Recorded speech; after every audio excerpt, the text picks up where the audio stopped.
what does representation of marginalized people look like, and how would it change the world we live in today if that were different, or how it can evolve?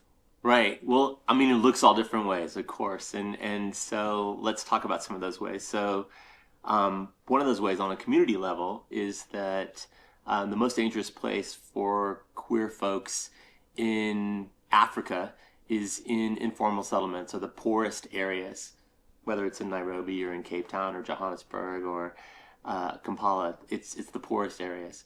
So without representation of those communities, those communities continue to be a place where if you go there as a queer person, you might disappear, you might be raped, you might be killed, you might be kidnapped, and there's no justice and not a lot of recourse there.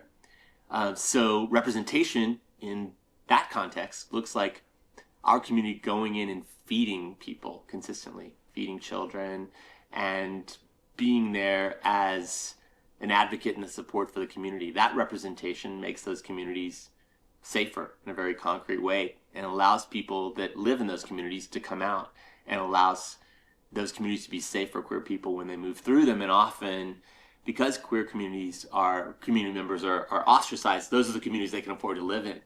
So that's one level of community representation and visibility that in a very concrete way creates safety, creates social change. And all the kids that are growing up being fed by the queer community are not going to be homophobic. They're not going to be the ones that rape and kill gay people. So that's social change on a very community-based level.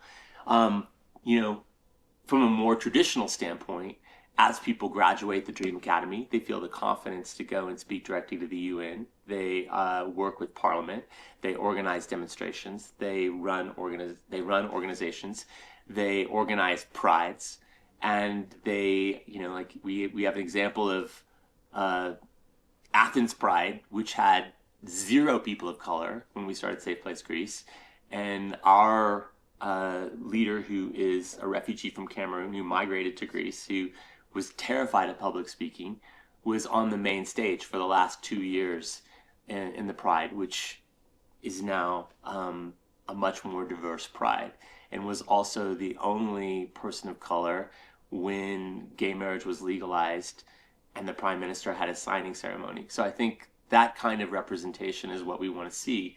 I'm often in spaces with wealthy philanthropists where they're thinking about how to allocate their millions of dollars. And certainly those conversations often veer away from human rights and into climate change. And my comment to them always is, if there was a Sudanese woman with 2 starving babies, what would their perspective and contribution be on how we should allocate these resources?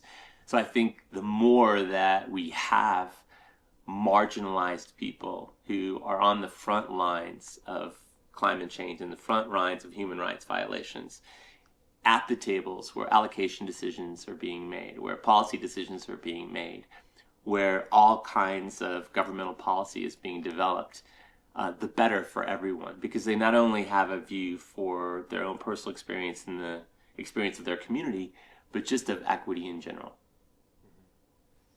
Yeah, like we said, like representations, being represented by your peers is, kind of the best foundational representation. I mean, you need representation from like allies and everything as well, and different levels of the power structure, but having representation from the people who have been through it, who are marginalized in different ways, I think is one of the most important things, because they can bring their experience directly to the issues that they're trying to solve for. Absolutely. And you asked a question earlier about, what's the role of privileged people in working with marginalized communities? And I think it's just exactly what you just said. It's listening and using the elements of privilege we have available to us to deploy the solutions that community members know will work. And that's sort of how we've structured Safe Place International from the beginning. Is there's already community infrastructure that's working. It's massively underfunded and under-resourced. So let's bring the elements of, organizational development that come from the West. Let's bring the dollars and cents and food and medicine from the West, and let's feed what's already working.